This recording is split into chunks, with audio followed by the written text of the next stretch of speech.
What's up, Taiwan? I'm Eric Gao. Thanks for joining us for the news today. Taiwan's main political parties are criticizing each other ahead of a goodwill forum between Taipei and Shanghai. That's after Shanghai's delegation excluded Taiwanese politicians who are critical of Beijing from a lunch invitation. Cadence Coranta reports. A lunch at the upcoming Taipei-Shanghai Forum is coming with a side of controversy in Taiwan. Shanghai's delegation has excluded members of Taiwan's Democratic Progressive Party, or DPP, from a meal it will host for Taiwanese officials during the forum, starting on Tuesday.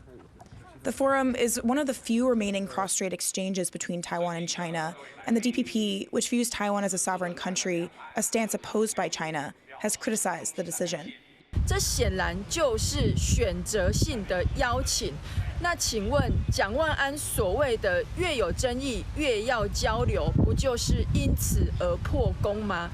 But opposition lawmakers from Taiwan's Kuomintang, or KMT, who favor closer relations with China and were invited to the meal, questioned why DPP officials would want to come. 民进党的议员平常谈到对岸也都张牙舞爪的哦。那既然话不投机的话，何必来吃这顿饭呢？ The debate over lunch is just the latest controversy in an annual event held every year since 2010. This year's forum is the first to take place in Taipei since the pandemic. While some Chinese officials have already arrived, Taiwan's Mainland Affairs Council rejected 10 members of Shanghai's delegation last week, including Jin Mei, the official in charge of the city's Taiwan policies. A high-ranking Taiwan Straits Exchange Foundation official has urged Taipei's mayor to address the recent arrests of 3 Taiwanese nationals in China, as well as the 2023 arrest of a Taiwan-based publisher during the forum. However, the mayor's spokesperson has suggested that such issues are not his responsibility. 那以后是不是蒋万安来兼任海基会的董事长，不让上海的这个台办主任来到台北？那这中间我们要去找谁沟通呢？是不是有一点自相矛盾？ While it remains unclear whether other cross-strait issues will be brought up during this year's forum, Shanghai and Taipei are expected to sign agreements on smart medical care and zoo animal exchanges. But with every part of this visit proving contentious, any deals signed are sure to come under scrutiny. Ryan Wu and Cadence Coranta for TaiwanPlus. Shanghai Deputy Mayor Hua Ruan and his delegation have landed in Taipei for the Twin Cities Forum, where they were met by media, supporters, and protesters. Our reporter Chris Gorn was at Taipei's Songshan Airport for their arrival, and he joins us live now. Chris, what was the atmosphere like there ahead of Hua's arrival? Well, it was pretty lively, Eric. Lots of media cameras, security was tight, plenty of security guards and police. For the members of the delegation who arrived, you could say that it was a pretty smooth rollout. They came through the hall, they didn't take any questions, got into their cars and drove away. At the same time, there were demonstrations going on from all sides of the cross-strait issue outside. There was a pro-independence group chanting slogans at the vice mayor as he was getting into his car. A little bit down the street, there was a pro-unification group there to greet the delegation and support them. So I actually spoke to members of both groups, and here's a little bit of what they had to say.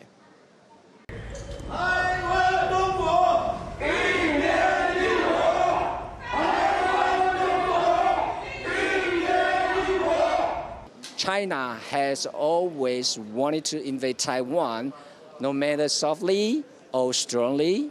But it is not as what Jiang Wan'an said that we have a very good relationship. But actually it is not. And the most ridiculous is that we are pass a wrong message to the international world. 希望战争不要在我们中国的土地上发生这个战争。希望我们两岸呐是为中华，两岸同胞血脉相连。 Now, another notable event is that while the pro-independence group was giving their demonstration, a man came over and began shouting very loudly at them and was actually dragged away by 2 other people and taken across the street. It turned out he was a member of one of Taiwan's small pro-China parties known as the New Party. He had a microphone and a speaker with him, and he ended up giving a very small speech. Now, I can't say for sure that the whole thing wasn't staged and that those people who dragged him away were really airport security, but it certainly caused a bit of a ruckus at the time, though after his speech he left without incident. So Chris, after all that, are we expecting any more demonstrations like this as the forum continues? Yes, I think that what the events here at the airport show is that the cross-strait issue is still very sensitive in Taiwan, and it brings out a lot of emotions all across the political spectrum. And with this being one of the highest profile cross-strait exchanges still standing, we're sure to see plenty of debate and political action over the next 2 days. Now, it's Chris Gorn reporting on the Twin Cities Forum that gets underway in Taipei on Tuesday. Amendments to election laws that would make it harder to recall public officials have passed committee review in the legislature after a rapid-fire meeting this morning with only opposition legislators in attendance. Our reporter Tiffany Wong is at the legislature in Taipei. Tiffany, how did this happen so quickly? That's right. Well, things are moving extremely quickly at the Legislative Yuan here this morning. Those proposed amendments to raise the threshold for the number of votes needed for recalling public officials passing out of committee review after the opposition Kuomintang legislators did everything that they possibly could to make sure that it would pass. Take a look at scenes from this morning. The Internal Affairs Committee was set to hold cross-party discussions on this legislation for the third time, but instead the ruling DPP Democratic Progressive Party lawmakers were blocked from entering the room. The KMT lawmakers crowded the hall. They even put desks and chairs in front of the door and even wrapped the door in plastic to try and prevent other lawmakers from coming in. The KMT then held the meeting on their own without any DPP lawmakers present. 本日会议直接进行逐条审查。现在处理第32条，请问有无异议？没有。保留。进行第43条，请问有无异议？保留。第52条，请问有无异议？好，保留。第53条，请问有无异议？好，保留。第67条，请问有无异议？ 好，保留。第69条，请问有无异议？保留协商。好，保留。第75条，请问有无异议？保留协商。好，保留。第90条，请问有无异议？保留协商。好，保留。好，无异议，通过。 As you saw just there, the committee review was called together by the KMT legislators and adjourned in just 3 minutes. This means that the amendments can now be passed onto the floor for discussions. Tiffany, it seems like there's definitely going to be some sort of backlash over this. What reactions have we been hearing already? Well, immediately following that 3-minute committee review hearing, DPP lawmakers immediately expressed their concerns about whether what they saw this morning is an obstruction of the legislative process. One DPP lawmaker posted on social media comparing the KMT's actions today to the Chinese Communist Party, another comparing it to reminiscent of a period of martial law. Now, the DPP lawmakers are saying that the KMT really wants to raise this threshold because they are afraid of their own lawmakers and mayors being recalled themselves.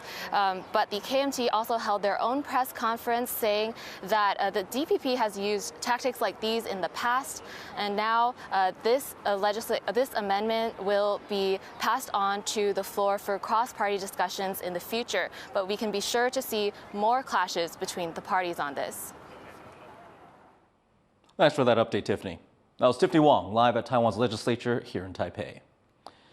Authorities fear that several hundred, possibly even thousands of people are dead after Cyclone Chido slammed into the French island of Mayotte.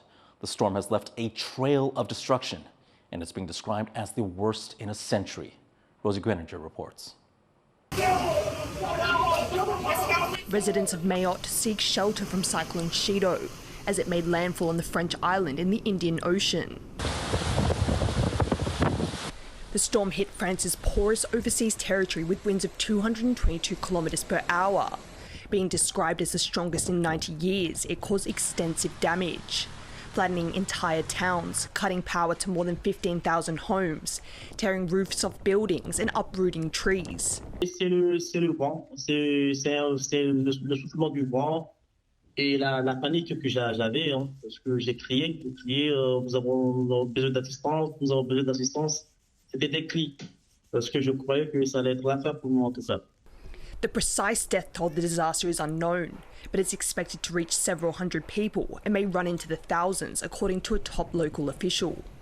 Au centre de commandement avec tous mes collaborateurs, le plafond du centre opérationnel s'est envolé. On s'est retrouvé face à la tempête, comme chacun d'entre nous, on l'a vécu. Et donc cet événement, forcément, il a un décompte beaucoup plus important.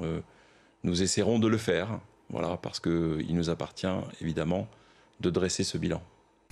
Rescue crews are on the ground searching for survivors, while 1,600 police and firefighters have been deployed to help recovery in the island with a population of 320,000. Il y a des rapatriements sanitaires sur la Réunion et éventuellement sur la métropole dans un deuxième temps. A plane load of aid, including food, water and emergency supplies, is being rushed to the French island. And President Emmanuel Macron, who is in Corsica meeting the Pope, has promised to continue providing the assistance. Terrible et que certains ont tout perdu la vie, perdu tout. Et voilà, d'une île l'autre. As residents here come to terms with the aftermath, Cyclone Chido is now bringing further devastation as it slams into neighbouring Mozambique. And with concerns growing in Mayotte about the lack of access to shelter, food, water and sanitation, survivors know there are more challenges ahead as they confront this widespread destruction. James Lin and Rosie Greninger for TaiwanPlus. The leader of South Korea's ruling party has resigned following a vote to impeach President Yoon Suk-yeol. Han Dong-hoon was a staunch defender of the president after he attempted to impose martial law earlier this month. And he continued to support Yoon during an unsuccessful vote to impeach him. But in a dramatic move, Han reversed his stance and backed a second successful impeachment vote over the weekend. That's after it came to light that he was one of the politicians that Yoon had ordered arrested during martial law. He has since called Yoon a great threat to democracy. The final 5 members of the Bali 9 drug ring have returned home to Australia after spending almost 2 decades in an Indonesian prison. They were given life sentences for trying to smuggle more than 8 kilograms of heroin out of Bali in 2005. Australian Prime Minister Anthony Albanese announced their arrival after months of negotiations with the Indonesian government to repatriate them on humanitarian grounds. Albanese vowed to tackle drug trafficking. The 5 men committed serious offences. Australia shares Indonesia's concern about the serious problem illicit drugs represents. The government will continue to cooperate with Indonesia to counter narcotics trafficking and transnational crime. Out of the 9 convicted, 2 were executed in 2015, 1 died from cancer in 2018, and the only female member of the ring was released that same year. Taiwan has received a batch of advanced tanks that it purchased from the United States. 38 M1A2T Abrams tanks arrived at the port of Taipei on Sunday. The military transported them to a training center in Hsinchu County after their arrival. Taiwan ordered 108 of the advanced battle tanks in 2019 in a deal worth over $1.2 billion. They are the first new tanks Taiwan has received from the U.S. in 30 years. The rest of the order is scheduled to be delivered through 2026. A tourist injured while trespassing onto railway tracks in southern Taiwan may be fined up to $1,500. The woman was part of a group of hikers who stepped onto the tracks of the scenic Alishan Forest Railway to take photos, despite warning signals from the train. She was struck by the side of the train, suffering minor injuries to her leg. 62 passengers on the train experienced delays of about an hour. And thank you for joining us today for What's Up Taiwan. I'm Eric Gao. Have a great day. We'll see you later.